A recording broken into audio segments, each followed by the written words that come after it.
Good afternoon, everyone. So we are today to discuss the 100 years of Serhiy Parajanov. And I would like to welcome all of you. And I would like to say we have a lovely number of guests and who would be discussing and throwing light on Parajanov's legendary path, legendary life. And I have made a small presentation to introduce you. It is not a forum for, a lecture or something very scholastic. So it will just carry us through certain photos and give us certain just glimpses from his life. And then we move on to the speakers. And each of the speakers can say about what they have to say about Parajanov. I will introduce the speakers and then we go. Here are some photos. All the photos I have used in this presentation is by Yuri Mechitov. Yuri Mechitov is a very interesting person. He lives in Tbilisi, Georgia. About him, I will tell you later. Now you can enjoy the photos, the extravagant photos that were made of the maestro. It's very interesting. Now, this interview was done by Ron Holloway in 1988, and where he says, Parajanov says, what is film direction for you? Real life, a dream, a mystery? I mean, his work was so debatable. Sometimes it was not understood by many. Sometimes it was fascinating. Sometimes it was above the materialism or above the socialist realism at that time, the government dictated concept of creative work. So he says directing is truth. It's transformed into images, sorrows, and hope, love, beauty, everything, Did I make it up or it is the truth, And it says, you made it up. It's something you have conjured. But no, it's simply the truth that I perceive it. So it's somewhat relational, relative. Philosophers can discuss this, but this is what he said in one of his interviews, and I found it interesting. So I put this before you. Now, this is maestro during work. And work is very hard for film directors, and they need a big team. They need a big team of people who work with them. And without the team, it is not possible to make good films also. And they are very much deep into the work. So you can see one of those photos. And as well, I have collected another photo. You can find on the net hundreds of photos of Parajanov. But this one is very interesting. This one is one of the oldest ones. It's 5th April, 1965. His film Shadows of the Forgotten Ancestors, Tini Zabutych Predki in Ukrainian, wins the award in Argentina. It was almost a revolution in the Soviet film industry, because it was done absolutely differently.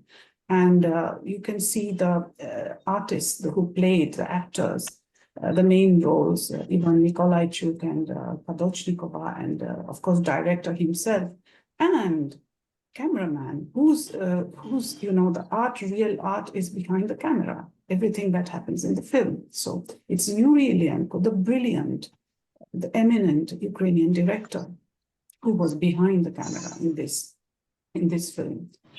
And he's also there. And then you have another person that is the Ukrainian official from the State Committee of Cinematography, whatever. So this is also a very important photograph. This is from the Central Archives I've taken. So this might take you back to the days when people were suited, they were dressed up in a very protocol manner, and it is very different. Now, let me take you to the guests now. Our first guest is Pylyp Illienko. He's a brilliant young filmmaker, actor, although he will say he's not a filmmaker, he's a producer. But I will still say that producers have a big role to play in making the product. And his relation with Parajanov is a very original one, because he's the eldest son of Yuri Illienko, who was the cameraman. And he himself produced also a lot of very serious, very interesting Ukrainian films. And perhaps in the future, we will discuss Yuri Illienko's creations at some point in one of our seminars. So in that sense, Pylyp Illienko will guide us through those roads. His perception of Parajanov, as you can read in the quote, that, he understands it was a very mythologized figure. And at the same time, he might have invented and spread, but, it's very difficult to find who the real person behind was. And he met him as a child, so that gives us a very innocent perception, which he had. So he will take us through that, part of his life, which he saw Parajanov and how he perceived. The most importantly, he just finished making a documentary on Parajanov, which is still to be premiered. And this is the latest, and I think it will make a very deep impact. It is one of the big projects being done on the 100 years of Parajanov. At least such attempts are not being made in other parts of the former Soviet Union. We have a museum of Parajanov in Yerevan, and Yuri Mechitov might be able to tell you more about it. So I move on to Yuri Mechitov. He's a very interesting person. He wrote 2 books on Parajanov, that is Serhiy Parajanov, Chronicles of a Dialogue, and Serhiy Parajanov, another one, is a documented book. He photographed Maestro for many years, from 1978 to 1990, till the death. He was almost near, although then he was buried in Armenia.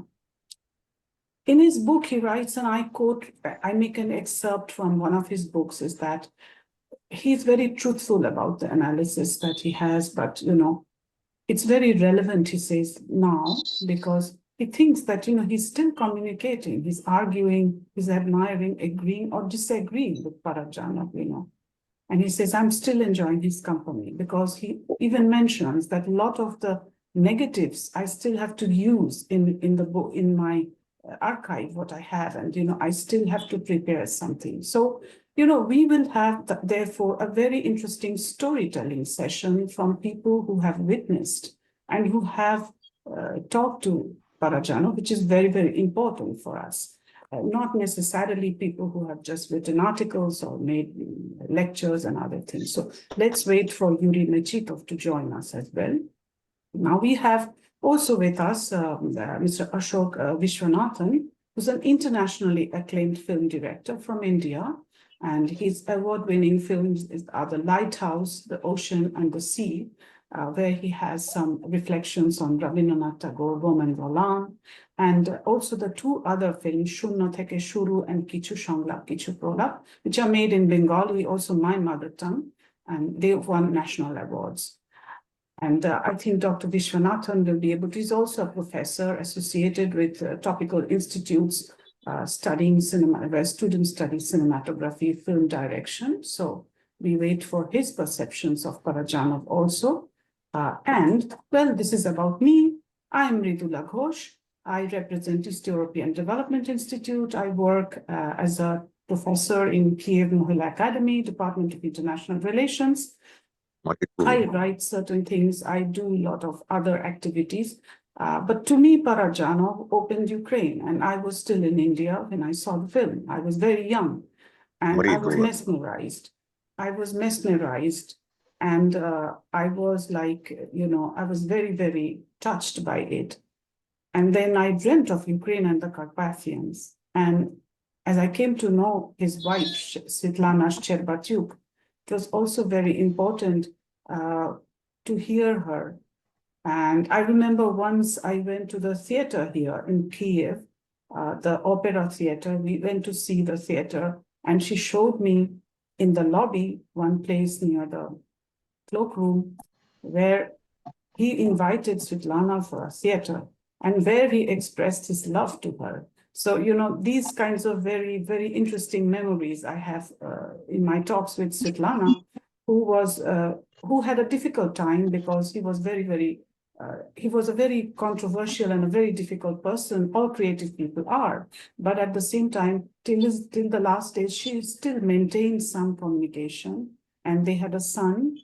She had a son with him. So this is what, a very personal side of Serhiy Parajanov.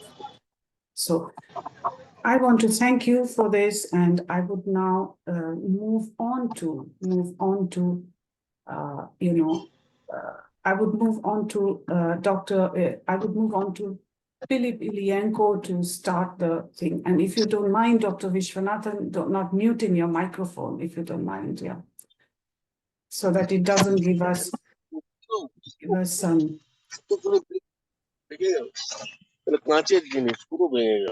If it does, so that it doesn't give background noise, please.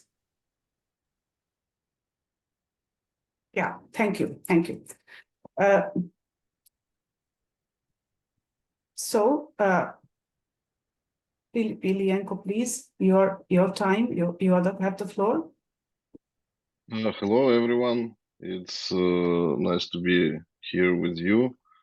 I'm now in Kyiv, and I've just completed work as a producer on, and we delivered a new documentary film about Serhiy Parajanov. It was commissioned by the Ukrainian public broadcaster Suspilne on the occasion of 100th anniversary. And we've just finished literally a couple of days ago, and no one has actually seen the film yet. We didn't have time to show it anywhere. I hope it will be premiered on one of the major European film festivals in the fall. And then it will have worldwide distribution, and we'll see, and maybe screened on many other festivals also. We plan to have theatrical distribution in Ukraine, and of course it will be aired at Suspilne, at the Ukrainian public broadcaster channel. And then it will be also put on the internet on different streaming services, and will be available to access all over the world. The title of the film is Sentimental Journey to the Parajanov Planet, and the director and author of this film is prominent Ukrainian film director Taras Tomenko. And the film is built on two main cornerstones, I would say. Main pillars is the artistic perception by Taras Tomenko, his reflections on the figure of Serhiy Parajanov, which are based and which are built as narrated as the marionette puppet theater scenes, which represent the key points of Serhiy Parajanov's life. Of course, it's only 80 minutes film. We cannot, we cannot cover all the events of his life. So we are more focusing on Serhiy Parajanov's life and work and imprisonment and persecution in Ukraine, which is very dramatic part of his life. And his long-term life in Ukraine made a great influence on Ukrainian culture, Ukrainian cinema, and he is still remembered as one of the most prominent figures of Ukrainian cinema, though he didn't made much films here, unfortunately. And that's one of the tragedies of this artist on which we reflect in our documentary film. And the other pillar on which we build our narrative of this documentary is my family archive, which I preserved, which was there was a lot of video and audio recordings made by my father in late 80s when he was working with Serhiy Parajanov and on the script of the film of Swan Lake, The Zone, which was written and directed by my father and based on the prison stories by Serhiy Parajanov. And also there is the interesting fact about this film that Serhiy Parajanov always said that he wanted to make a film about his imprisonment, but he said that he doesn't have the moral strength to revisit this experience because cinema is is the art which takes a lot of realism. You know, you need to get as close as possible to being realistic, and this was morally very hard for him to revisit this experience. So they decided that the film will be directed by Yuri Illienko, my father, and which they did. And this was the film was premiered in 1990 in Cannes as a Canadian, American, Swedish, and Soviet co-production, and it was the first co-production probably in the history of Ukrainian cinema. And it got the Fipresky Prize in Cannes and the Young Critics Prize. And it's very interesting that the seasoned critics and young critics, they usually don't agree on the films they award. In this case, they had a similar decision to mention this film. So while in the process of development of this project, my father also visited the real prisons in which Parajanov spent time and had made some videos on the video camera from there, which we also used in this documentary film. And he managed even to talk at the time when he was filming it. Not so many time passed from the Parajanov's imprisonment, so there were prisoners and guards who actually remembered Serhiy Parajanov. So we even have some flashbacks, like a short interviews with one of the guards who remembers about this prisoner. So all these materials, these surrealistic puppetry scenes which try to resemble the style of Maestro himself, and these archive materials also supplemented by also the lot of photographs, including also Yuri Mechitov's photographs, which he kindly allowed us to use in the film, and also some materials from the some footage of Kyiv of the 60s, which gives the understanding of this rigid Soviet reality dominated with social realism, in which Parajanov managed to create a completely different artistic approach, and even it was like something unbelievable that in the times where in Soviet Union social realism dominated as a style in art, something like shadows of forgotten ancestors could appear. And one of the reasons it did appear, that actually no one expected, no one suspected that this film will become such a masterpiece, because they managed to fool the system in this way. The film was actually dedicated to also to anniversary 100th anniversary from birth of Ukrainian writer Mikhailo Kotyubinsky, who wrote the original novel Shadows of Forgotten Ancestors. And it was all the shooting was done in Carpathian Mountains, so the censors didn't have even the possibility to watch what the dailies and control what they were shooting, and they managed to, Parajanov managed to gather a dream team of creators to work with him on this film, including director of photography Yuriy Illienko, the production designers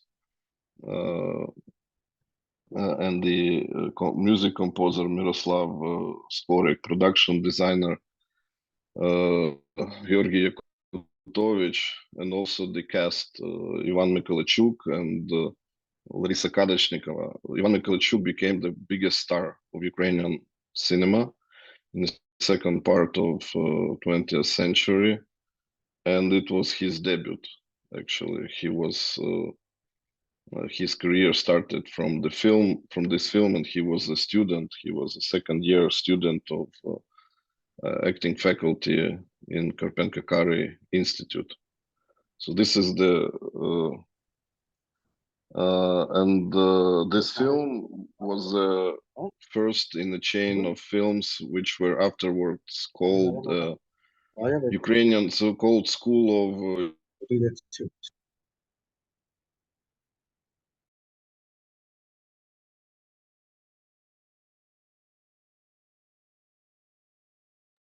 We cannot hear you. Something is wrong with your sound. Yeah, it got muted. Please unmute yourself. Yeah. Now it's okay? Yeah, now it's okay. So where at what point I become You muted? said that you just the last sentence, maybe the last thought, if you say. Yes, I wanted to say that the film Shadows of Forgotten Ancestors opened a new page in artistic approach in Ukrainian cinema, which was and it started.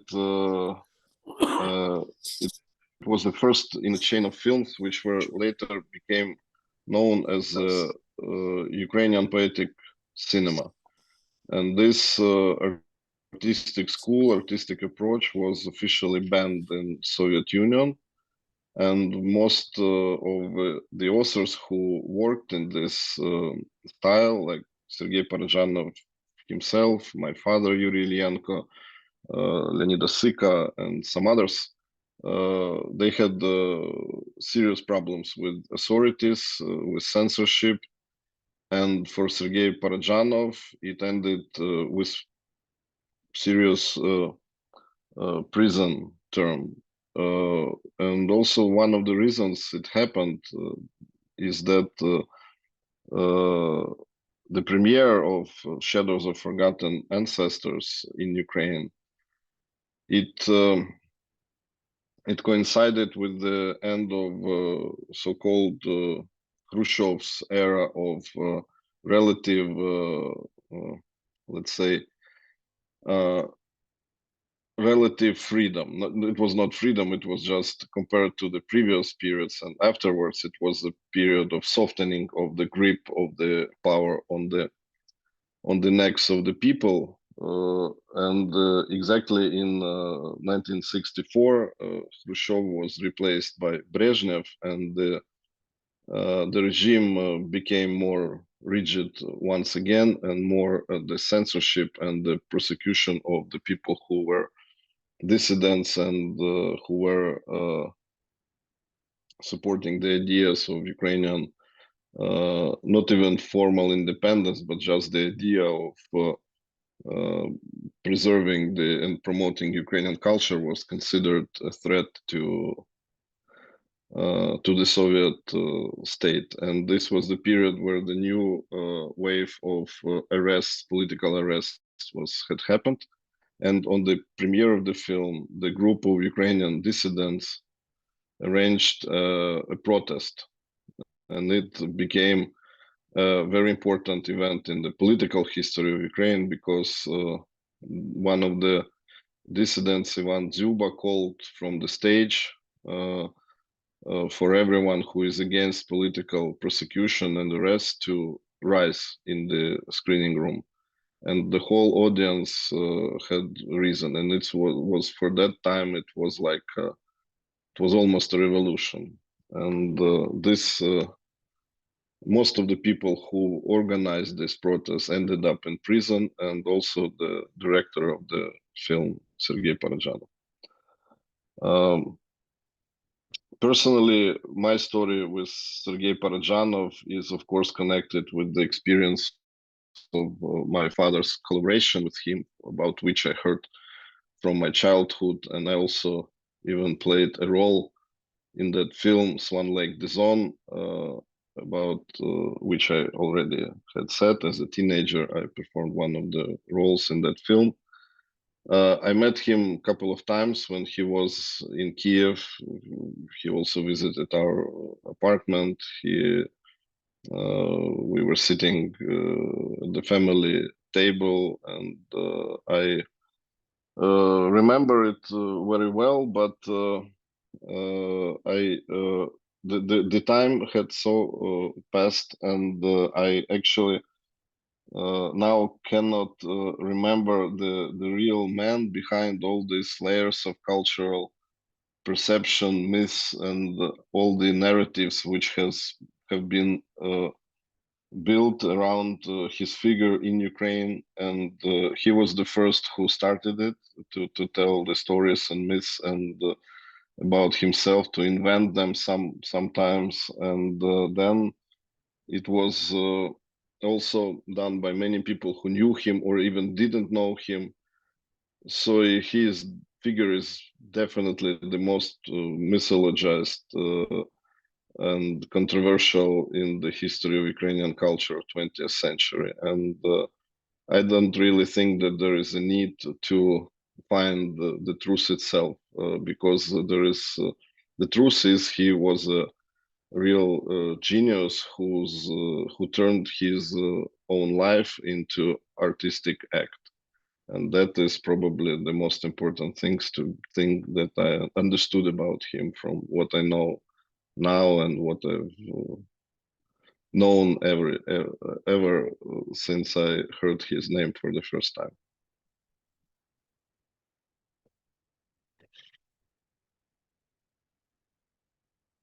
May I ask you in this connection that on 9th of January, on your Facebook, you made a post, a very warm post, where you wrote a very interesting reminiscences of him as you see as a child, you know. But you liked him, isn't it? Children like adults beyond reason, beyond anything. He was not threatening, he was not serious and grumpy, so he was an endearing person, I believe. What was your childhood impressions? I even have a video in the documentary film. We also included a short video. It was when he came to visit us. It was my father's birthday. And there were a lot of other people there, and someone made a video because we had the camera, and all of us are on that video, and so you will be able to see it in the documentary film how it was really like. But I grew up in the family which knew a lot of stars and prominent people, so I was not frightened or even strange to meeting celebrities then and now. So that doesn't make a big difference to me how famous a person I'm gonna meet is, because I'm kind of got used to that. But still, he was a very unique man, and he got all the attention everywhere he appeared. He improvised a lot. He made a lot of jokes. He was like sometimes very serious, and sometimes he put everything at humor. And sometimes he was then coming back to very serious topics. And you will see it in our film. Actually, we tried to catch this this part of his personality, which is very interesting.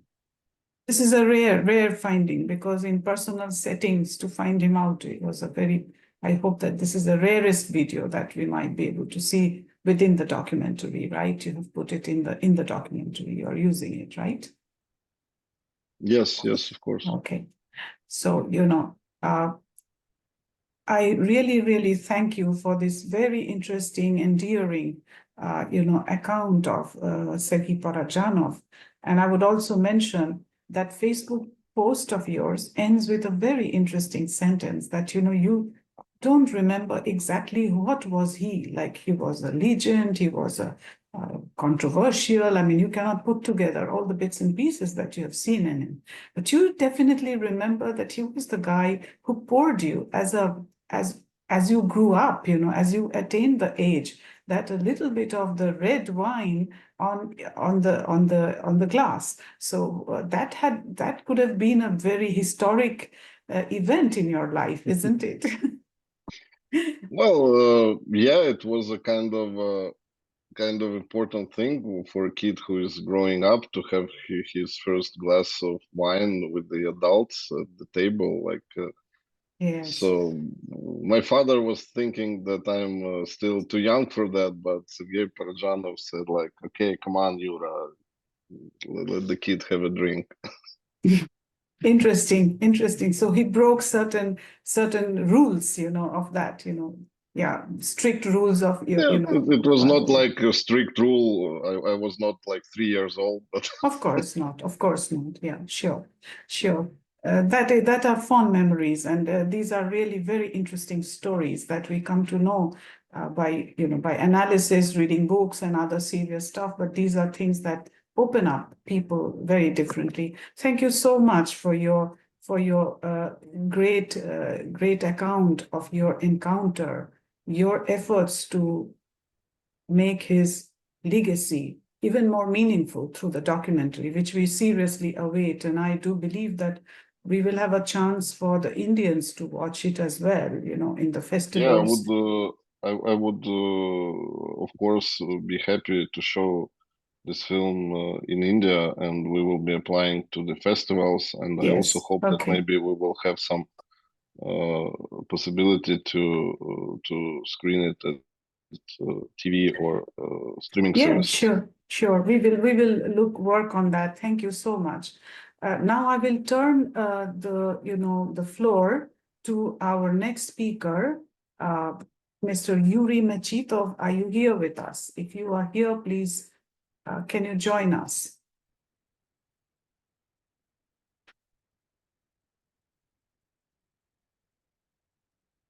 I don't hear you, so maybe we can have then Dr. Ashoke Vishwanathan, if you are ready to speak to us. The floor is yours.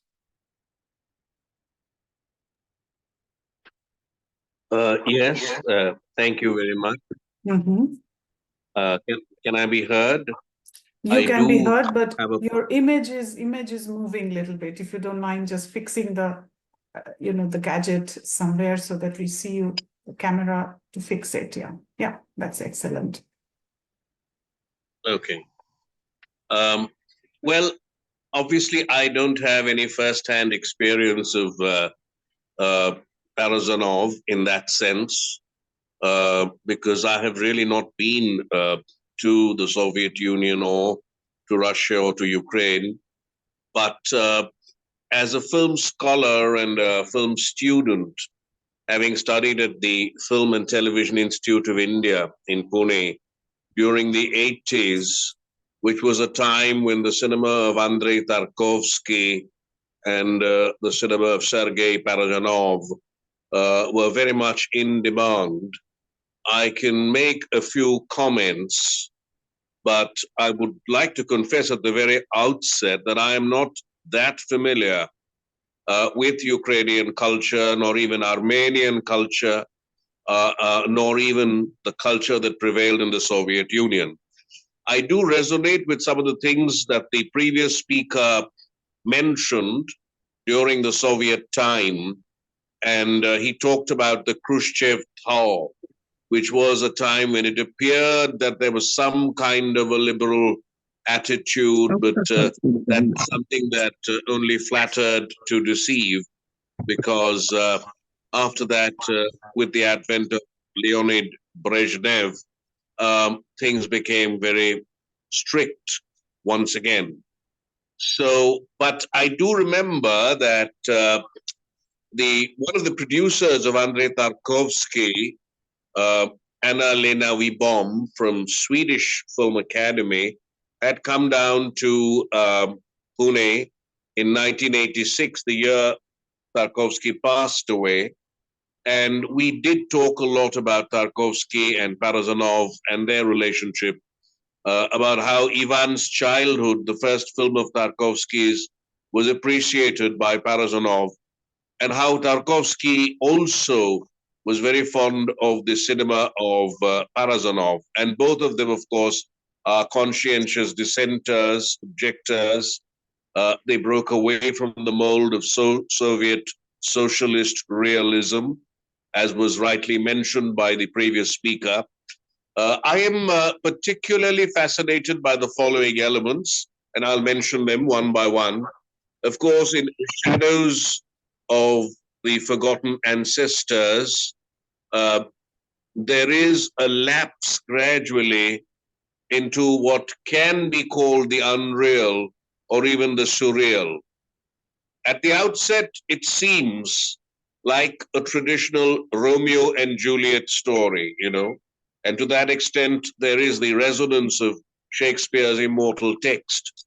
But soon enough, the text deviates from that. And the relationship between Ivan and Marichka is something of great importance, not only because of the way it is depicted, but also because of the fact that Marichka dies, in trying to recover a lost lamb. She drowns, I think, in the water, in the river. And but the central character, Ivan, can never forget her, even after he marries someone else, and is estranged from that person. And at one point of time, towards the end, as I said, the film lapses into an area of unreality. So this. You are muted. Please unmute yourself. Yeah. Can you now repeat Hello? what you said? Yeah. Can you now just repeat the last sentence you said? Yeah. I just said that one of the most interesting things that I find about this particular film, Shadows of the Forgotten Ancestors, is how towards the end, in a very effortless manner, in a manner that is unique to the filmmaker himself, he lapses into the unreal. And you see a kind of a reflection of Marichka, who is no longer with us in this world, a kind of colorless shadow reaching out, where the real and the unreal hold hands. And as a student of postmodern thought, I would like to liken this to the concept which has been put forward by the great French philosopher Michel Foucault when he wrote his book on madness and civilization. And Foucault said that before the classical era, there was a dialogue between the so-called sane, those who were deemed to be sane, and those who were not, which he called the murmur of silence. So like that, in this particular film too, you have reality and unreality holding hands. So this is the first point that I'd like to make, is that the exploration of the unreal world as real, or the reality of illusion, as it were, was a very important quality of this film, which really brought Parajanov to public notice. The second point that I'd like to make is that the way he uses the visuals, and if you see some of his other films, the use of dialogue is often kept to a minimum. If you look at The Color of Pomegranates, we find the chapters describing the life of the poet who is at the center of this particular treatise, as it were, a visual treatise, and the tableau vivant, as they call it. And, he devises the visuals in a very, very interesting way. And this he does in film after film, and right down to when he makes Ashik Qarib much, much later. The use of the camera is extremely important. The mise en scène, as it were, is distinctive. And he is, again, not only not bounded by realism of any sort, he is also not limited by the narrative. He doesn't believe in causality. He goes beyond causality. He makes visuals merge. And yet he tells a tale that is so rich in history and culture and folk tradition.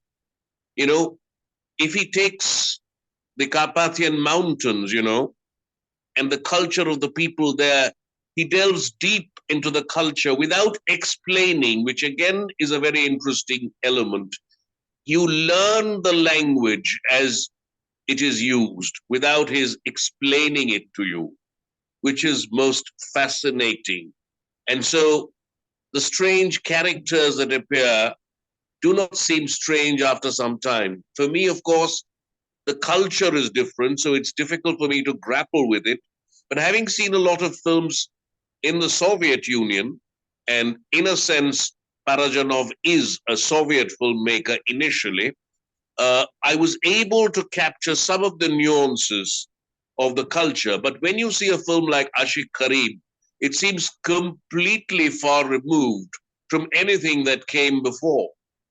And the use of the folk tale, the use of myth, if anything, and Mridula may agree with me, it resembles something from our very own Hindustani Upakatha or Thakubar Juli. Yeah, absolutely. I was very fascinated by the initial scenes, and when the character who is refused marriage because of his financial inability goes into a different realm, it's very much like the Indian context, which is full of so many strange creatures and myths, you know, and mythology. And his use of mythology is fascinating, to say the least.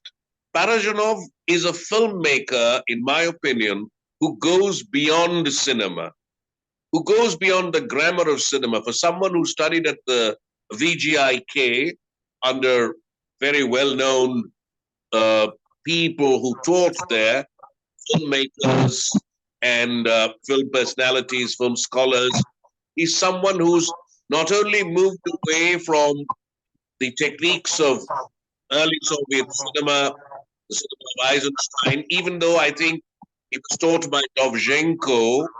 Dovzhenko did teach him when he was at VGIK, but he moved completely away from that Soviet school.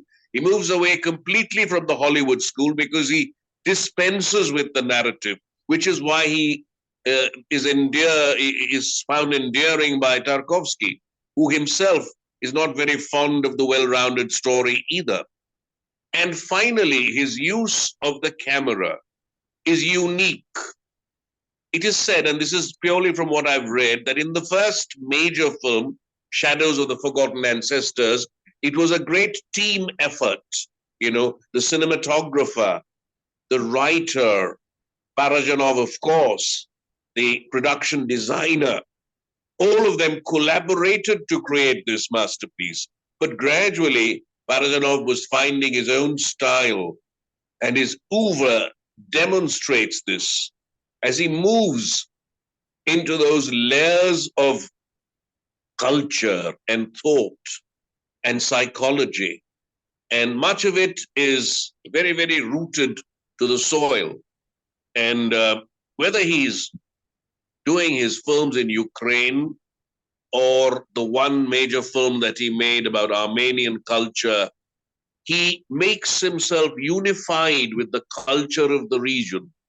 The use of the songs, you know, if the dialogue is less, there are the songs and sometimes the quotes, you know, and the use of the language.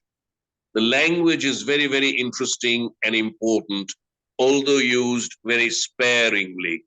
So my second point is, of course, about the cinematography. The third is about the use of folk culture, indigenous culture, moving away from traditional filmmaking. We still follow either the Hollywood system of causality, the découpage classique, as they call it. But he, at a very early stage, from the 60s, 70s, 80s, and he continued with his own, in his own meter, in a sense, you know, wherein that causality, that chronology, that lack of an introduction, complication, crisis, climax, resolution, as the Western classicists would have us believe, was not the be-all and end-all of his cinema. So to understand his cinema, it is not really important to know everything, although it does a lot of good to read. And the documentary that we have just heard about will be a great tool to decipher his work, to go deep and delve into what he has been doing. But even if you are not aware of some of these cultural nuances, it is the sheer magic of his whole art, which even in the 60s, when postmodernism had not yet come upon us, full of elements of magic realism, elements of pure magic even, not even magic realism, and culture and religion and tradition and taboos and totems beautifully mixed.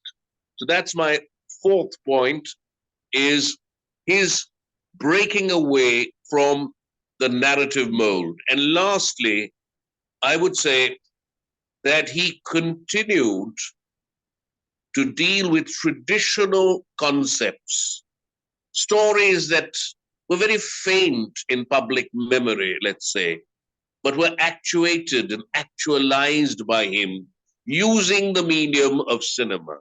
I would say that he went beyond cinema, using the tools of the visual, using art and design and graphics, the use of the costumes, even the materials used, you know, you could almost feel the material. And his films didn't seem to be just two-dimensional or three-dimensional, because they seemed to connect with all your senses. You had a sense of smell, even the olfactory sense, when you see a scene from Ashik Karim and other such films. So I will end by saying that Parajanov is an amazing filmmaker in the true sense of the word amazing, a word which is being abused nowadays because everything seems to be amazing, particularly to many in the Western world. But this is truly amazing, not only because it is at times mystifying. There are some questions which do not have answers. And Parajanov provides us the questions. And let us not try to answer them, but remain in the wonder that we are, appreciating the art that is so resonant, full of multiple layers, and then try to consider in our own minds that here was a man who was different. And as Robert Frost would probably say, I shall be saying this with a sigh sometime ages and ages hence, two roads diverged in a wood and I took the road less traveled by, and that made all the difference. Thank you. Thank you for the wonderful expose of Parajanov and your perception. And that makes a very solid understanding by us, even though you are far away from the cultural milieu or, you know, the socio-political realities and everything, but you traversed across these decades of different, the patterns of, you know, visual art that Parajanov provided. And it really gives a very solid foundation, and that I can be confident the Indian students have the best teacher on Parajanov in you. So I will appreciate if Yuri Mechitov is with us, and if Yuri Mechitov will be connecting and be available to speak, because he has connected from Tbilisi, and we were wondering what happened to the connection. Meanwhile, I have His Excellency Mr. Olexander Polishchuk, the ambassador of Ukraine to India. I welcome you, Your Excellency. Would you like to say a few words of greetings? Meanwhile, we get Yuri connect to us. Thank you, Mridula, for the organizing this nice talk in this Saturday afternoon in Delhi. We are now in the preparation to the visit of Honorable Prime Minister Modi to Ukraine. Okay. And of course, yeah, I can confirm it. That, Yeah, we know. we are dealing with our friends from Indian embassy in Kyiv to prepare this visit. I hope that it will be a successful visit, and I'm sure that the such relationship on the highest level, it's a solid background for the further development of our cooperation. Now we have distinctive partnership with India, and I'm quite sure that in the nearest future we will achieve the level of strategic partnership, because we have such strong historical tie, the very long and successful story of our cooperation in the past, and as well, I'm quite happy that we still have the students from India who are interested to come, at least 5 per day, applying for the visa in our embassy. Traditionally, the students wants to learn the medical studies or to be engineer, something like that. But I do feel that in the course of our discussion here, that we will be happy to have more who are actually dealing with the cultural. Yes. And definitely such discussion about the Parajanov, who actually the person very much respected, not only in Ukraine, but in other countries. And with his heritage, which we got at the film, which been shooted in Ukraine. The diversity of the culture, and at the same time, the link between the different nations, and it's quite interesting for me to listen to the discussion, and I very much appreciate Mr. Ashoke comment. Never even think about that in India you have studied so deep this heritage which we have in Ukraine. So in the course of our future cooperation, the culture is selected as we actually in this year we divided the education and culture to the 2 different groups, and we hope that in the course of the visit, in the preparation to the visit, we will have the cultural group meeting where we're going to discuss the plan for the next 5 years about cultural exchange. So it's required from the both sides a lot of efforts, because we need to find the common sense between the 2 religions, or the diversity of religion which we have in our countries. All of this cultural link which we have in the past, and what we would like to have in the future. So it's quite challenging task for us, and I'm quite happy that you actually launched such a project, which definitely will help us to design the program, taking into account all of the interest which we have from the both sides. Thank you for that. Thank you for your kind words. I would like to highlight that nobody, I believe, could do so much for different cultures. I mean, his film, The Color of the Pomegranates, could delve into another culture, then the Ashikari, into the Azerbaijani, the Turkic culture, and then the Ukrainian. I mean, he didn't speak even his own language, Armenian. I know Ambassador Olexander Polishchuk, who is a very big doyen of Armenian language, and he translates Ukrainian literature into Armenian and Armenian into Ukrainian. So he was ambassador in Armenia, also from Ukraine. He knew Parajanov when he was young. Alexander Boshko, I don't think he would make it today, so he didn't come. I invited him, but it's Saturday, he's busy. So, but he told me that he spoke in a dialect, it's called Surjik. It's a mixture of Armenian, the Tiflis dialect of Armenian language, So I'm fond of languages, so I tried to understand which language this person spoke so that to do so much things, He said, well, he didn't actually, he picked up, and he was very respectful of Alexander Boshko, who was studying Armenian, the classical Armenian, and he spoke in that, gibberish Armenian to him.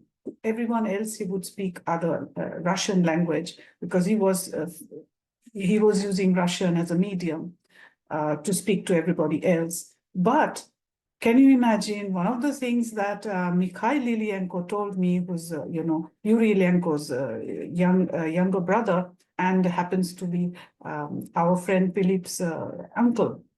He said that there was a scandal because in those days you had to dub the film into Russian. All films should be dubbed in Russian, all Soviet-made films. He said, no, the Ukrainian language in Shadows of the Forgotten Ancestors is part of everything. It's like background music. I do not accept that. So that was itself another revolution, which was a very, very serious thing, So that might be a very interesting nuance also. On the language issue also, it was very important those days that the language issue is very, very sensitive for Ukraine.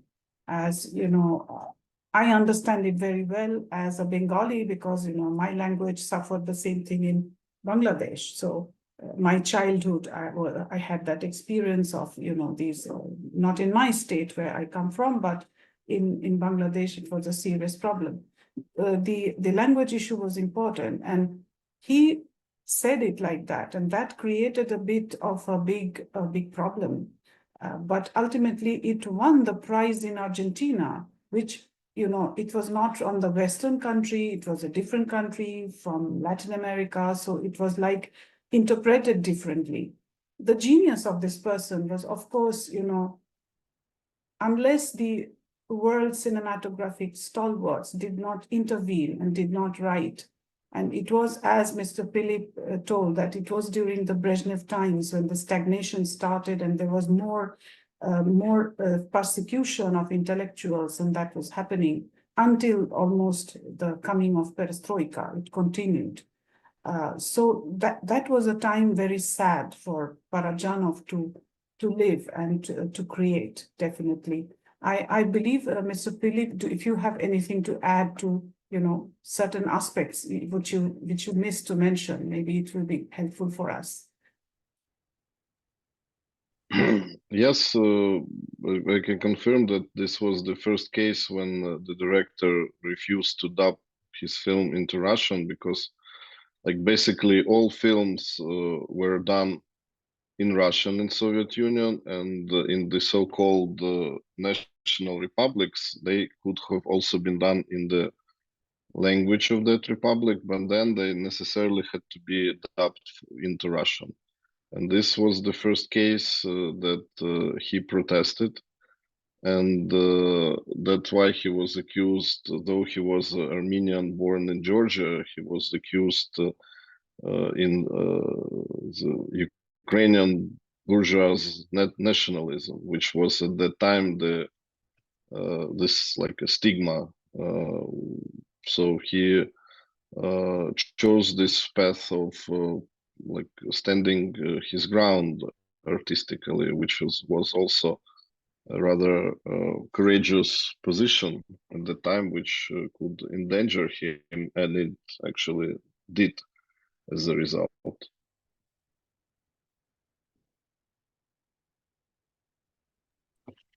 Thank you. Thank you for the explanation. Questions from the audience, if anyone has, please. Nircha, maybe you have, or anyone else? No, I'm not really an expert. So you don't have to be an expert to ask questions to experts. You can just for your knowledge. I listened with rapt attention, and like I learned a lot of good things. Like keep it up. Like I wish all the best to Ukraine, the freedom effort in Ukraine in general, and like these dialogues in particular. Okay, thank you. I would still open the floor if anyone has questions or comments, please. Malati, maybe you have, or Saha Shangshudash, you may have. Yeah. Malati, please. Yeah. So thank you for organizing such a wonderful and informative session. I enjoyed both speakers and their viewpoints. I just had a general question. I think I remember when I was growing up in Chennai, there used to be film festivals, and I was wondering, because of that conversation about the 5-year plan for cultural exchange, if lesser known films from the different republics of former Soviet Union, if there could be an attempt to organize film festivals from different former Soviet Union and current, the country, so different languages rather than Russian, if anyone would think of that, something like that would be interesting. That I may answer if the speakers will add, maybe. These are regulated individually by the independent countries, I mean, it is up to the country to show its old films and new films and make like a Ukrainian retrospective of Ukrainian films. It needs like a week of Ukrainian films. That's a separate festival. Or within a festival, international one, you can have a Ukrainian chapter or section dealing with that, or Kazakhstan, or any other. But those are the responsibilities of the particular countries, because as much as it is up to them. I think I have Yuri Mechitov finally. So, you are finally here. Can you say a few words? Yes. Not so easy to do, but Please. Anyway, because I'm not so great in this thing. No, it's okay. It's okay. Please, you're welcome. Yeah, please. I just hear two great person, and I would like to say, of course, Illienko Pylyp, because I didn't know his father personally, but I know him by his work, by his films, and it was a great thing, because when I met Parajanov, of course I hadn't seen his films. It was not on a widescreen everywhere and so on. So I should believe that he was a genius. But one time, as I remember, I saw shadows in Yerevan. They show me in museum this film because it was impossible. Now, by today's generation, it's very hard to understand how you cannot see. It's impossible to see films. It's impossible. It was impossible. There was no internet. There were no VHS and nothing at all. So when I saw it, it was a kind of shock. And I said to Parajanov, when I met him, Sergei, I know why you became genius. You became genius due to the Illienko cameraman. And as I step on him, so I triggered very old traumas of him, because when he at last created the shadows in 65, it was released in 65, and before he released some 7, 4 plus 3 little bit mediocre film, because there is no sign of genius in these films, And when I told him this thing, he was so angry. He was so angry. Then I start to understand that that's why he used in Kyiv fresco and in the shadow, and then inside Nova, color of pomegranate, this camera, which is still, there is no movement of camera at all, because a lot of people told him that the movement of Yuriy Illienko's camera made this fantastic film, So it was a kind of jealousy. But Parajanov was very jealous. He was jealous to my art too. That was crazy person, absolutely was he. once he came up to our, we had exhibition in our one hall, and he accepted. He came and looked at the pictures and said fantastic words. Mechitov, it's me, thinks that he is Parajanov, but Parajanov am I. I am Parajanov, not you. You are nothing. I am a genius, and you are nothing. So it was crazy person, absolutely. So I believe that I met a really crazy person and really genius. So I even have a series of lectures how to become a genius and what to make a man the genius. What does it mean genius at all? Because we can distribute these words easily to everybody, but it's not the same. Maybe you are talented, maybe you did a lot of good things and created something. But what is it genius? Genius is overwhelming, something really different, In one lecture, somebody even asked me, maybe you believe that you are a genius. I'm not a genius. I know how to be and how to become, and maybe I know how to become a genius. So it was fantastic person, I believe, and I dedicated to him a really great part of my life, because I wrote a book, and I'm happy that you was Mridula. You are able now to look through this book, and I will send you, of course, this English version too. It's just now translated because we are preparing to publish it in English too. And what I don't know what to add to this talks to you, some special, because I was witnessed only at Tbilisi period of his life, and he was a little bit ill from this 4-year jail, and it was not so easy for him to restore efforts to start new film, like it was Legend of Tsunami Forces. He was so nervous, I remember, because I was a still photographer on his film. Still photographer, so I visited all shooting places, and I was with him, and I know how it was difficult for him even to start to work. But sometimes he has the energy. Sometimes he looks, behaved like vampire, energetic vampire, to take energy from the young generation. I was always felt very exhausted, and I was so surprised. Why I'm so exhausted? I only have communication, but I am so forceless and so on. That because he was a kind of energetic vampire, nothing to do. So the young generation who were very around him, he liked us too much. Maybe because we gave him a kind of energy he needed. He needed energy after this. After this year, so he created some 800 fantastic works, which decorated now walls of the Museum of Parajanov in Yerevan. It was fantastic. It's easy to compare because in Tbilisi he served some 8 months only in jail. It was from February to October '82, but he actually created nothing, So I even don't know what he did in these 8 years in moderately more comforted prisons than it was in times of what times I believe in times of he, as I know, he changed 3 locations. Like he was in 3 different places in Ukraine. So that was a great guy, this great man, and I'm not very fond of his last film because I believe that 2 masterpieces, they are Shadows of Forgotten Ancestors, and the second masterpiece, absolutely different, is The Call of Pomegranates.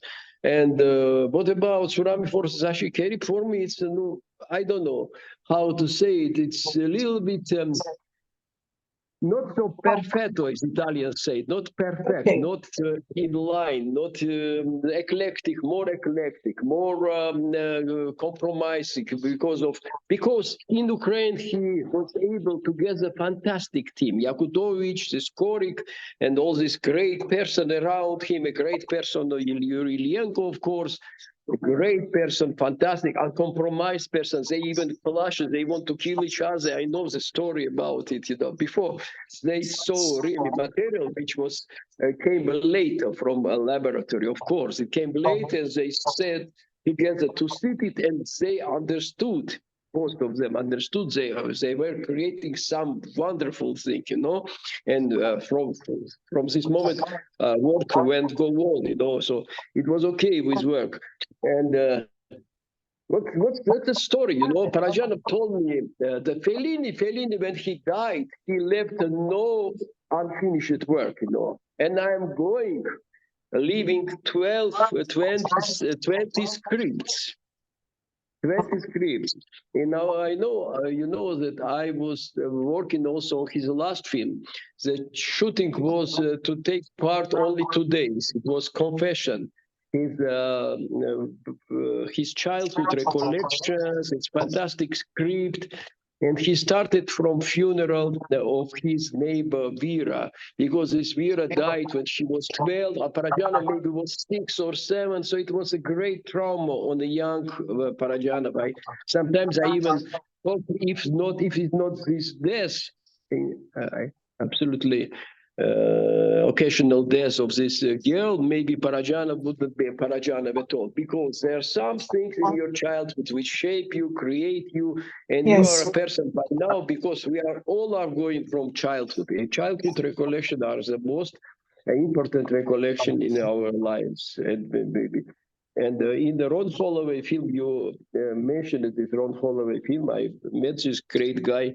He was also director of editor of magazine, which was published in Germany. And I believe that Holloway made great job. And in this film, Parajanov, it was 88 recordings. Parajanov was not at his big health by now, but he told fantastic word. He should born like a film director. In a mother's womb, he should appear like this. It's not by only learning, by study, by teaching, and so on. It's something really magic. And magic was mystery, was a beloved world of Parajanov. Mystery and beauty, the two worlds. He operated with these 2 worlds and created his world full of beauty and full of mysteries, He was mysterious at all, and he was deeply rooted in earth, because when he found himself in Ukraine, he was so close to Ukrainian realities, so this ethnic, sub-ethnic, Gutsul and dialect elements and so on, so created something fantastic. I always said he would be in India, he would create something really great. India, because he loved East much more than West. I mean, Західна Ukraine, he loved. His dream was to visit Iran. He always called it Persia. He never used the word Iran. But he visited only Istanbul at the end of his life in 1989 with Ashoke Vishwanathan. Yes. It was his dream. He was a really Oriental person, and maybe this Oriental person. And I always stress that Parajanov is a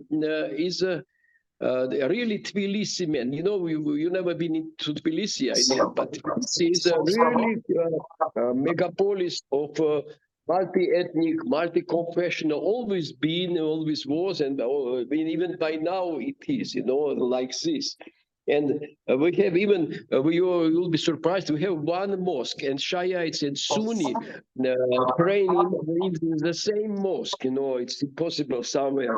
Of course, they should say that they got the mosque for it, because it was demolished by atheist Soviets in 20s.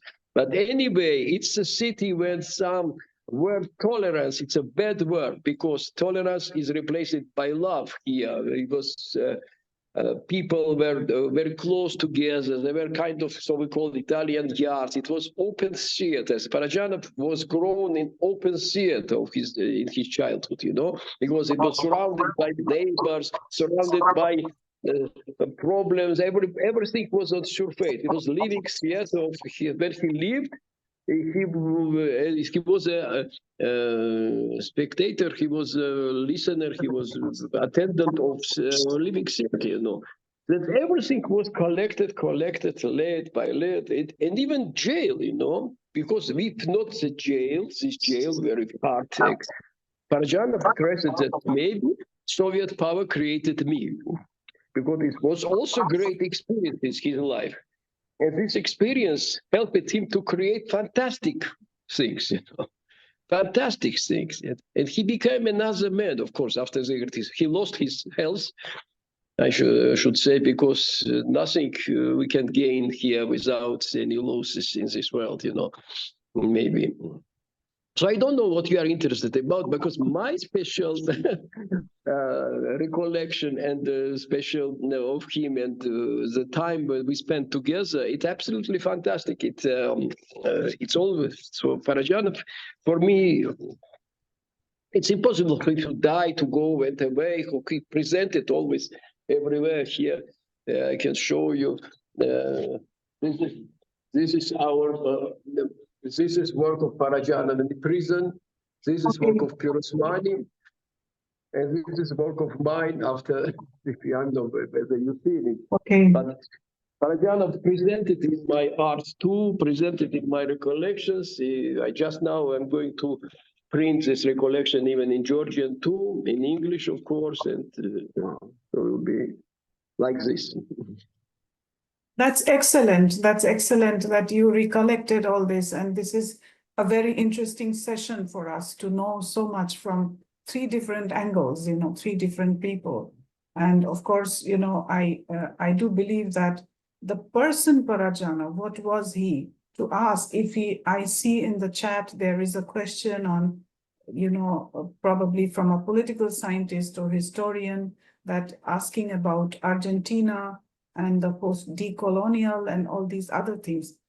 I honestly think that Parajanov was not really into it that much, but getting the prize from Argentina, definitely for the Soviets, it was a softening thing. Had it been a Western festival or a Western thing, it would have enraged them a lot more. And he did not send his film. It was sent to Argentina. That is what I had the communication with Mikhail Illienko, who said to me that this was a softening thing, that they got an award from Argentina, which is definitely different from the point of the Soviet Union. It was like a softening kind of thing. It was not something which enraged the authorities. However, they went behind him later. Anyway, they didn't leave him at that because there were other pretexts they used. Okay, so did he understand? But he did not have a political tendency to go for decoloniality or other things. His merit, I believe, he was a genius, so he was recognized. It's fine. After that, he was recognized in other festivals and the stalwarts of the film industry. Your first recognition was in Argentina, as I know, as I remember. Yeah. So there is a question in the chat, somebody is asking a question that, did he know that it was something that, the context of Russian imperialism is more recent because the realization of Russian imperialism was restricted. In the Soviet times, nobody spoke about it. So it is a recent thing which came out after Ukraine was attacked. I would say about imperialism in more good manner, because for British imperialism, as a rule, left India in a way now it is, with all institutions, no, not with really. language. So you can say something wrong, of course, but it's very controversial thing, because empire and imperialism always connected, because a human civilization never worked without this Roman Empire, Persian Empire, Anglo. But it could be. It's so natural, and you should benefit it, or you are distracted, or you have some kind of problem with it. But you can use it. You can use it because it's always peace.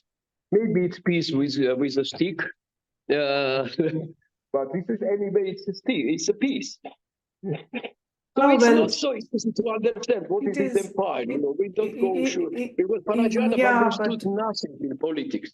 So okay, I wanted to ask you about a photo that you have mentioned during the funeral, the death of Parajanov. There is a photo. I didn't show it today.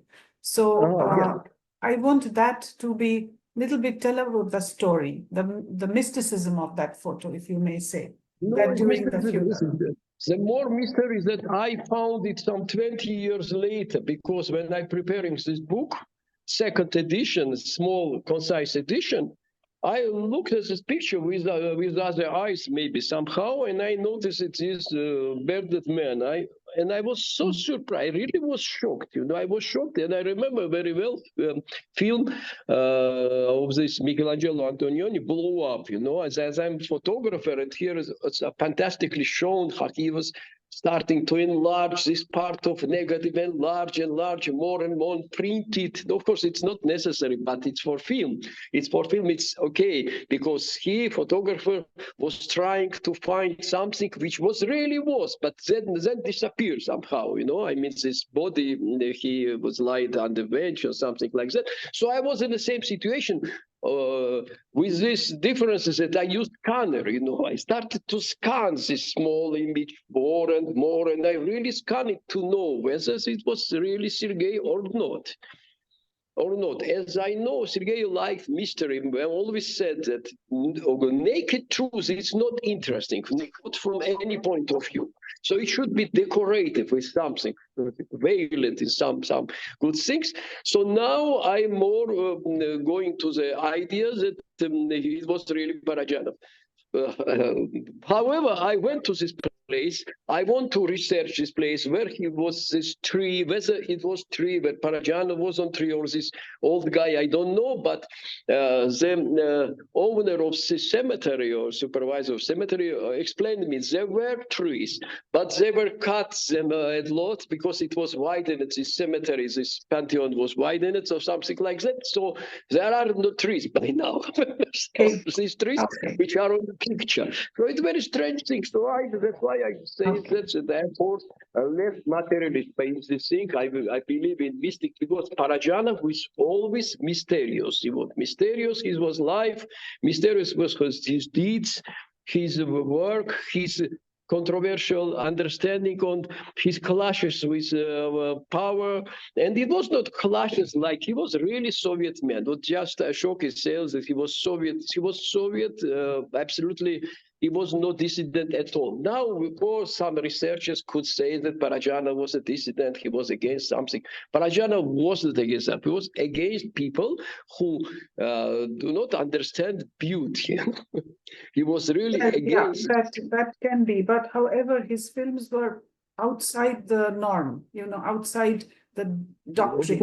Outside the doctrine. Tarkovsky was outside norm, The doctrine, No, doctrine never worked. In Soviet cinema, as I know, because I worked in cinema many times, it was a system when the film director got the right to do everything. But then censorship was yes. Because it was, of course, ideological weapon. It was a weapon, also not only weapon, it was a tool to gain money. And somebody says what Parajanov film took only fourth category and so on. And how do you see many people can understand color of pomegranates? Is it of commercial? It can be of commercial success. Of course not. Of course not. So when we have system which is gained on to raise money on the films in movie theaters, you should understand them all. That's why film was cut by, and that's why Sergei Yutkevich, film director, prominent film director, added some explanation. Death of poet, burn of poet, love of poet, or something like that, because for us to understand a little. Because Parajanov left no memories about this, because nobody knows. Even people who worked with him, I mean, Leon Abrahamian, great ethnographer and specialist and art researcher, he said he could not explain. By now, he cannot explain some what Parajanov put in this. How this llama animal appeared in this. It was. There was many things with Parajanov. Maybe it was kind of intuition. It was not his construction like Tarkovsky did on many other film directors. They make absolutely construct everything. They create everything from A to Z, and they shoot this what they created. Parajanov was more than like Dadaist in this way. So it's impossible to do it in cinema. It's impossible to do in versus way, but not so easy to do in cinema, with all this system of especially this year obsolete system of filmmaking. Thank you for that account of being with Parajanov, your ideas you have shared with, and I think the young generation interprets. One thing is that creators they do, but they find newer interpretations from the new generation. And now we have one person, Nidjar Mukherjee, wants to make a comment, but I would still request. Yes, you can, but just restrict yourself. Then please represent who you are, and then Nidjar Mukherjee, please, you represent or switch on your camera and then make your comment, please. Yeah. Hello, should I go ahead now? Hello, should I go ahead? Switch on your camera and just say who you are. Please represent who you are. Yes, okay. So I'm Nidjar Mukherjee. I teach political science in Baharampur College, West Bengal, India, and I'm an activist from Nagori Udyog. Okay, so basically, I just wanted to say that decolonial does not always have to be like decolonial from the perspective of anti-Western powers. I think the kind of work that Parajanov was trying to do, his work, it reflects an anti-colonial mentality in itself, and as it has been perfectly said by the erudite speakers before me, that he was trying to fool the system, and he was resisting the hegemony of socialist realism as imposed by the official doctrine of the Soviet Union, which was an imperial line. So in doing that and traversing new paths, this kind of creative work always has a different move. It challenges the monopolistic dominant narratives. So that's the thing. So I think in this way, we should try from an academic point of view to read such dissidents as decolonial and anti-colonial activists. Thank you. Okay, thank you. Thank you for that comment. I would like to ask now, well, Arnab Kyiv raised the hand, but Stanislav Martiniuk also wanted to say, yes, yeah, one by one, please. Stanislav Martiniuk and then Arnab Kyiv, then who else has said, in the chat?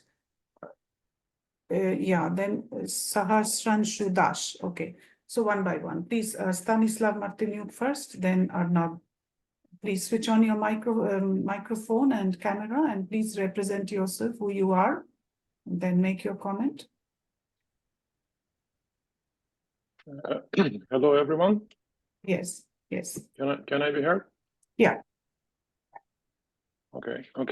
I will speak. My name is Stanislav Martiniuk. I really represent myself, but I have a strong connection with India, and India. Don't speak Hindi because we don't have Hindi speakers. Stanislav, I beg your pardon, speak in English, yeah. I just wanted to say that I'm delighted to be part of this discussion today, and I'm delighted that Pylyp Illienko and Ambassador Olexander Polishchuk were able to join the discussion. And as the ambassador mentioned, the Ukrainian embassy is making arrangements for the Prime Minister's visit to Ukraine. And he also mentioned that the Ukrainian embassy is actively involved in creating a plan for cultural exchange between India and Ukraine. So my first point is, can we connect Mr. Pylyp Illienko with the Ukrainian embassy and Ambassador Polischchuk? Excuse me, Stanislav, please concentrate your comments on the discussion of the topic today. Maybe you can discuss it later after we finish, okay? Because on Parajanov we are discussing. Yeah, if you don't mind discussing, finish with Parajanov and then we come back to you then, okay? If you don't mind, yeah. Or you can you can formulate it in a few sentences, please. Yeah, just to close the Okay, topic.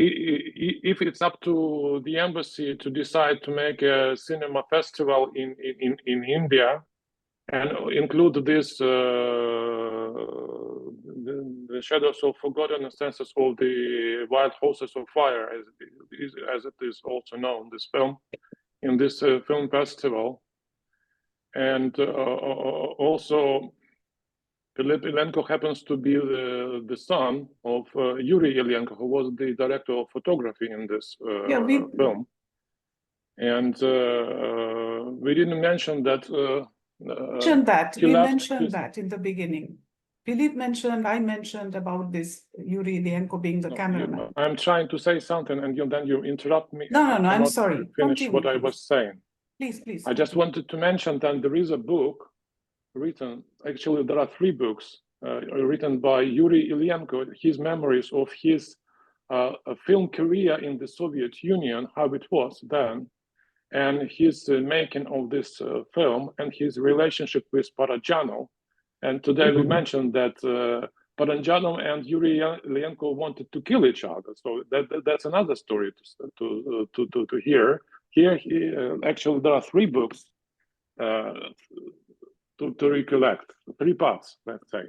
Maybe this book can also be part of this cultural festival and maybe translated into English or in any other Indian languages for the Indian audience to learn more about Soviet filmmaking and about such figures as Parajanov and Serhiy Parajanov and Yuri Illienko.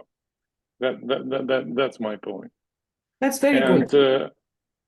And another is actually before this meeting came into life, me and Mridula G, we met with Mikhailo Illienko, and he recollected his own story, how he got to know Parajanov and his memories. I just wanted to mention say a few words.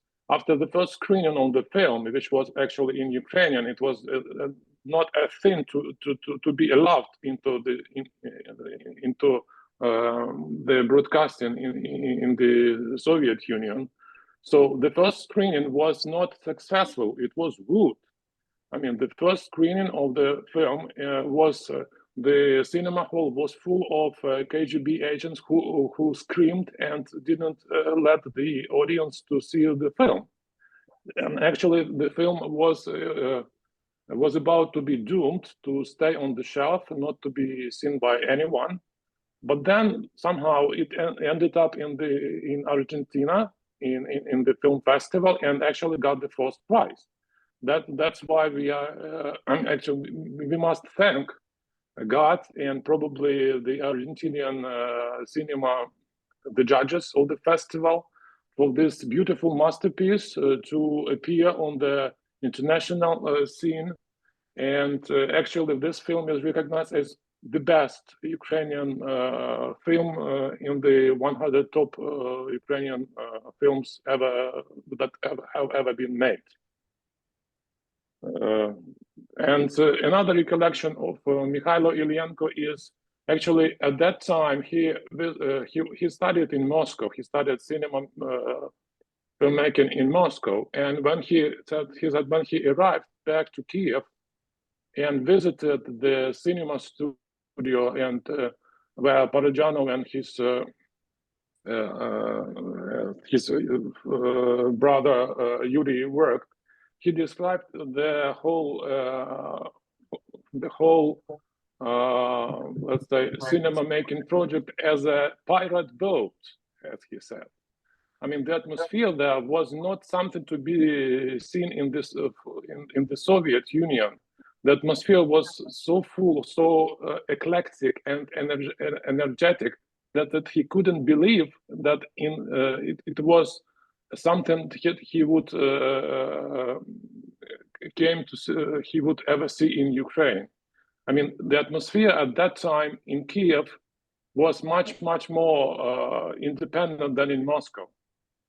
And that's another reason for this whole film to appear. And the third point, I just wanted to say that probably Mridula will consider making another maybe discussion about Yuri Illienko, who happens to be the director of photography. I guess he deserves proper attention, and maybe the audience, the participants to this meeting will be able to join again. And Pylyp will speak about his father and about his legacy and his films. And the last point to make is Mikhailo Illienko is actually trying to keep the style he learned from his father and from Parajanov in his own films. And one of the latest films of his is Toloka, which was recently made during Pylyp Illienko's term in office as the head of the Ukrainian State Cinema Agency. And I really hope that this film will also make to the film festival in India, Toloka. And to make the story short, that one of the actresses in this film, who happens to be the daughter of Mikhailo Illienko, she very much resembles the late Sri Devi. So this may be also of interest to the Indian public. Okay, thank you very much. Okay. Thank you, Stanislav, for these nice observations. And definitely, I think the administrative structures will do their part, then the choosing of the films and all these other things. Not everything depends on us to include or exclude films in the festival. We can do discussions, we can raise awareness. What is my task is to bring the young generation of Ukraine and India together to think, and perhaps to make even joint films, if that is ever possible. I would like Dr. Vishwanathan to say, because he said he wants to say some few words, but I would note that I had hands of Arnab, and I also had Mr. Dash. So please, Dr. Vishwanathan, your take, and then I will pass on the floor to others, please. Thank you. Very quickly, I'll just make 2 points. One is that at the risk of being labeled unpopular or at the risk of being crucified, as it were, I must say that Parajanov and several other filmmakers were making some of their great works in the Soviet period. So there must have been something there, despite the dissidents, if there is any, despite the censorship. In terms of pure cinema, you have the cinema of Andrei Tarkovsky and Parajanov and other great filmmakers, in that period.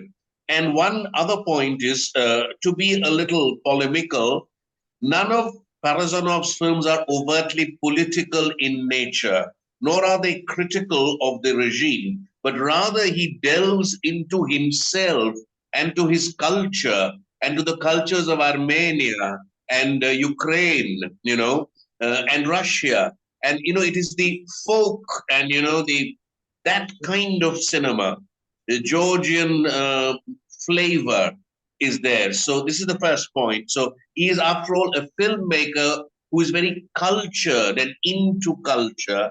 And that culture is, as Nijor rightly pointed out, anti-colonial. If pre-colonial can be united with post-colonial, then it is also post-colonial in that sense.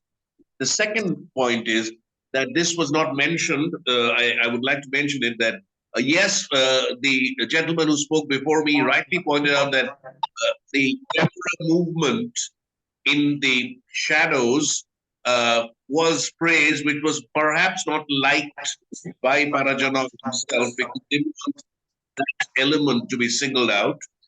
But what he's done in later films is that he's created a unique osmosis between the static and the living. He's made the living very static, and between the animate and the inanimate.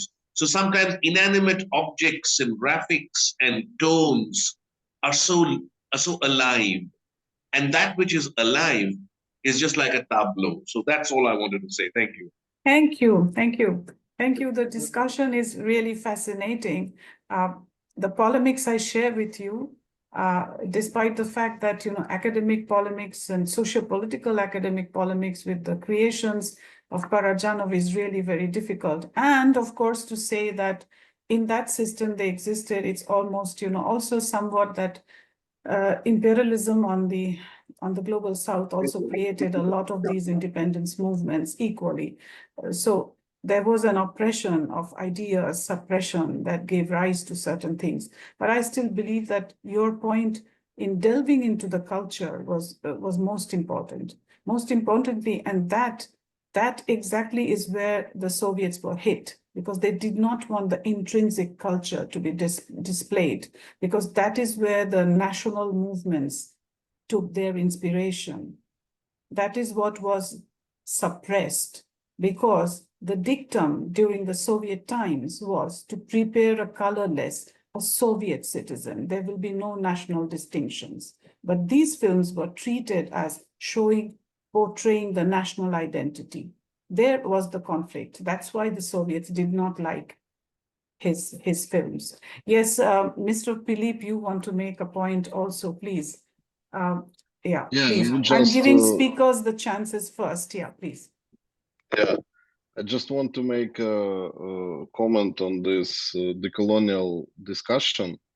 First of all, Parajanov didn't make political films with political concept because it was it was just totally impossible to do. So they had not only Parajanov but other directors had to resort to folk themes and like tales and stories like that to not to this was itself at that time considered to be a political protest, because the rest of the Soviet cinema was pure propaganda.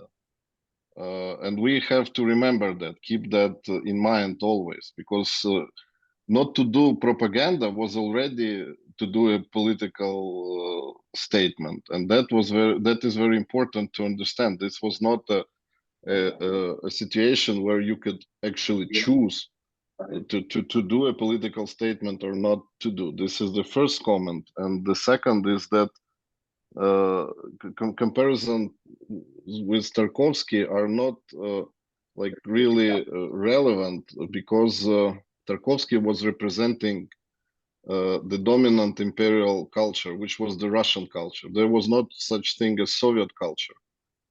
There was the Russian culture, which was equals the Soviet culture, and Tarkovsky was representing it. And from his debut film, his films were sent to the major European film festivals. And Parajanov, he didn't even go to Argentina. He was not allowed to. Only the film was sent and the actors went. Only Mikhailchuk and Kadashnikova went to Mar del Plata, and Parajanov was not allowed to travel even abroad to show his film, to screen his film. And then the film actually got popularity in the West after the screenings in Paris. Also just by accident, it was not really planned, and it got very good critical acclaim in Paris, and then it got its second name in the international distribution, like Horses of Fire.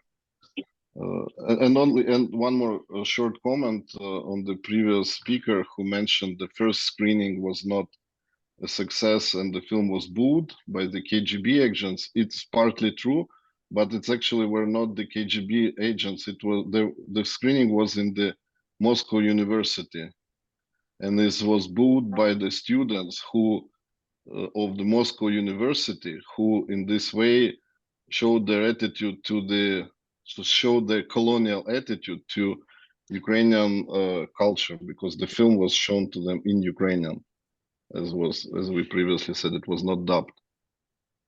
That's just to give more context to all this discussion.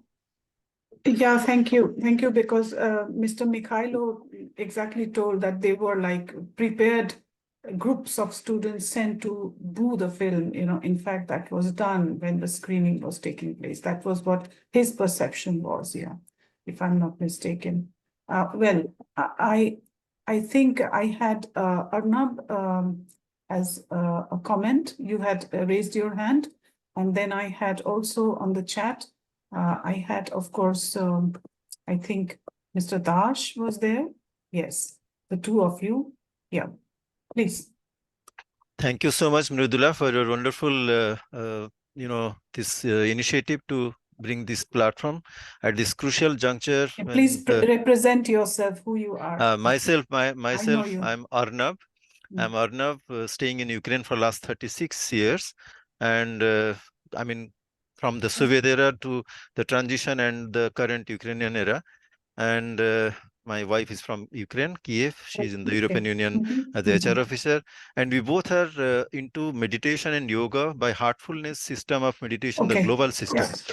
Now I will request 2 points I wanted to share here.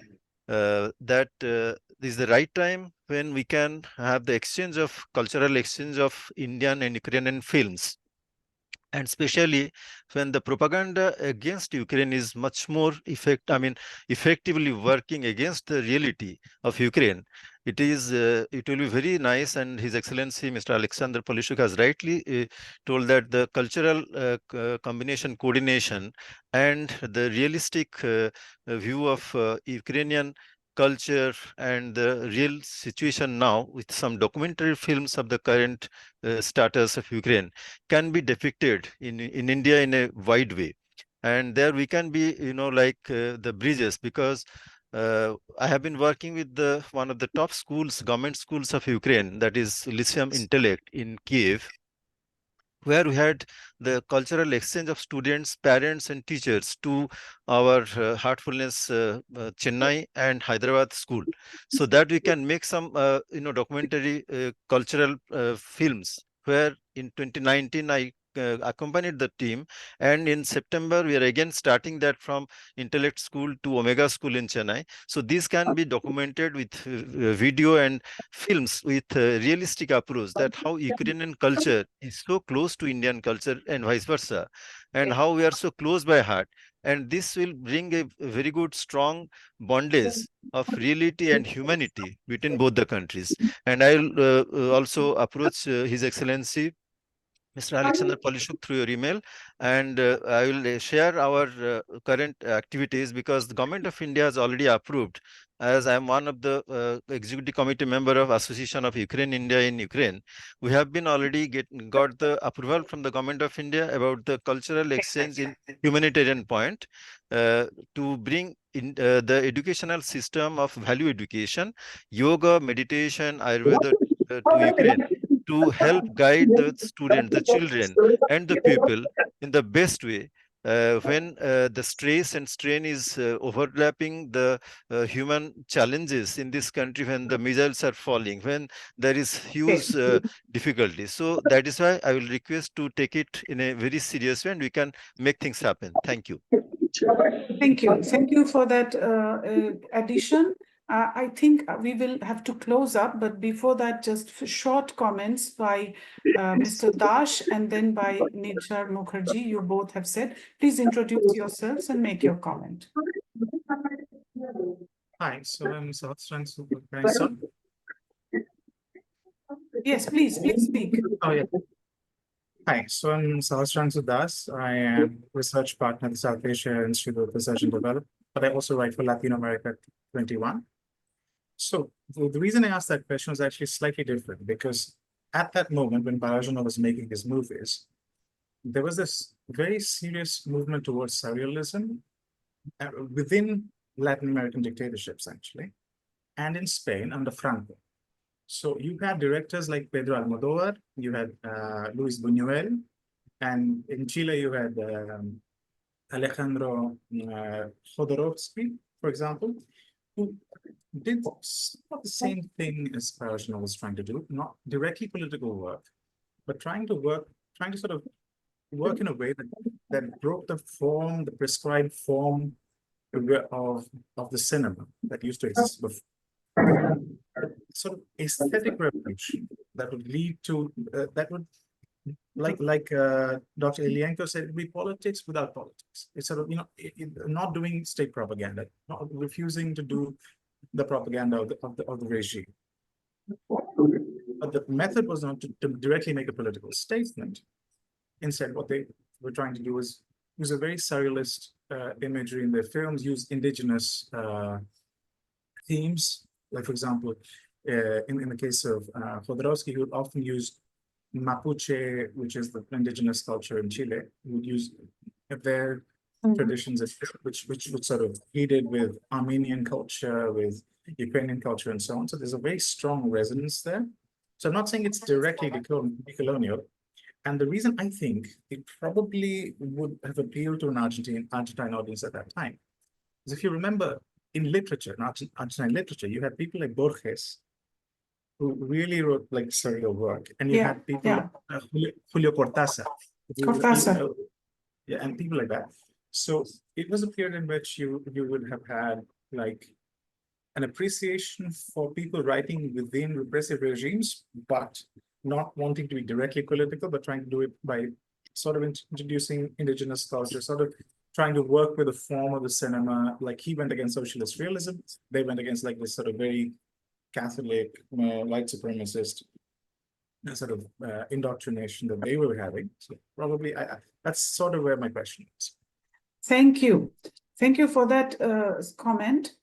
Yes, it is. There are parallel, like, anti-colonial movements started long before these films you're talking, There were many things that even, in India, there were the soundless films when we had like the sound, they were not talkies, no talkies. They were having different, the ideas of giving the indigenous culture some kind of, it was a protest kind of thing. The Argentinian thing was, it was somehow sent there. It was not so much officially sent, the film, because officially Parajanov's film were never sent outside, until the time they got recognition. For your perspective, yes, if you draw the parallels, the reception of Parajanov's film in that context in Argentina definitely might have a broader socio-political context of the time and the place. Yes, I agree fully with that, but it did not have a interlink, Parajanov didn't tendentiously make it to send it to Argentina. It was not such a calculated effort, it just happened that way. So, basically it is that, and I'm very happy that these are the thoughts that are coming, and it will help us, move forward with discussing the different values that the cinema medium can convey. And I believe the Ukrainian cinema medium has a lot more to convey to the audience all over the world. It is very easy medium today because, you read books, but it takes time. It needs translations. But media, the visual media in films, you can subtitle, you can use it. It's a powerful medium, definitely. And as history has shown, the film media reaches people widely. You reach a wide section of the people.